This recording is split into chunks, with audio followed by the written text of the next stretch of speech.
Habari yako. Over the years, I've been greatly moved by the warmth and spirit, the strength and resolve of the Kenyan people. And I've been grateful for my connection to Kenya and the way you've welcomed me and my family to your beautiful country, from my father's village in Alego to bustling Nairobi. In my visits, I've seen your progress. Kenya's lifted people from poverty, built an emerging democracy and civil society, and sustained a spirit of hope in the face of great difficulty. After the turmoil of 5 years ago, you've worked to rebuild communities, reform institutions, and pass a new constitution. Now Kenya must take the next step in March with the first national elections under your new constitution.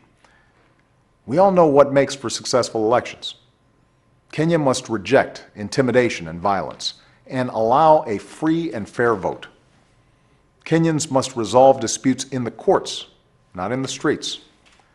Above all, the people of Kenya must come together before and after the election to carry on the work of building your country. The choice of who will lead Kenya is up to the Kenyan people. The United States does not endorse any candidate for office, but we do support an election that is peaceful and reflects the will of the people. This election can be another milestone toward a truly democratic Kenya defined by the rule of law and strong institutions. If you take that step and reject a path of violence and division, then Kenya can move forward towards prosperity and opportunity that unleashes the extraordinary talents of your people, especially young people. If you continue to move forward, you can build a just Kenya that rejects corruption and respects the rights and dignity of all Kenyans. This is a moment for the people of Kenya to come together instead of tearing apart. If you do, you can show the world that you are not just a member of a tribe or ethnic group, but citizens of a great and proud nation. I can't imagine a better way to mark the 50th anniversary of Kenyan independence. And I say to all of you who are willing to walk this path of progress, you will continue to have a strong friend and partner in the United States of America. Kwaheri. Good morning, Kenyans. We are now happy simply because most of the world leaders have changed their political attitude towards Kenya, especially that man who had made that statement is known as Barack Obama, the President of the United States of America. Him and American administration and many other Western countries were not for Jubilee Coalition, which has formed the most tremendous government of the Republic of Kenya, headed by Uhuru Muigai Kenyatta as the president, William Samoei Ruto as his deputy. After having very competitive campaigns of Code Coalition and many other independent parties. But President Obama, since he's clever, strong, and he's not an amateur as far as politics is concerned, he decided to observe and listen to policies and campaigns given by all these political parties of Kenya. And he was in the position to make a different decision by even telling Kenyans to elect leaders of their own choice. He further stated that American administration will not endorse or support any candidate, only that they would like to see a free and fair, peaceful general election of Kenya before and after.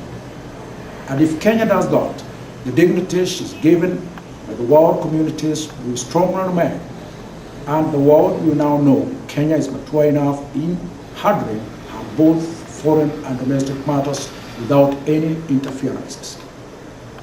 He also spoke about his visit to Kenya, whereby he was welcomed by Kenyans and he found a lot of beauties of his country. And he would hate to see those beauties destroyed because of politics and leadership. And that's why he advised Kenyans to vote wisely and elect leaders of their own choice. Obama has got blood of Kenya, and that's why we consider him as our brother. Although he has decided to visit African countries sidelining Kenya, but Kenyans are not worried about that because Kenyans are not after political leaders, we are after spiritual leaders. Though it is not very good for somebody to hate his mother because she's blind, or maybe she has got some kind of deformities, because your mother means your mother, whatever in nature. But we are very lucky in Kenya because we have got so many visionary, talented leaders. And like I have produced even some series which I have spoken about our country, though they are not considered by anybody. But all what I have predictions that I've made have come true. But I know one day I'll have a tall relative and something will happen to these CDs. But God is my tall relative. The first forum is known as Constitution Ends. The second forum is known as Congratulations Kenyans. And the third one is known as Kenyans Unite. All what I've stated in these CDs has come to reality. But they have not gone to the market, for I do not have a tall relative, but I know God will intervene with this. God is my tall relative. And now I urge world communities to respect Kenya, because Kenya is a sovereign state. And that's why we have got our leaders, that is Uhuru Muigai Kenyatta, and his deputy, William Samoei Ruto. They were not endorsed by anyone.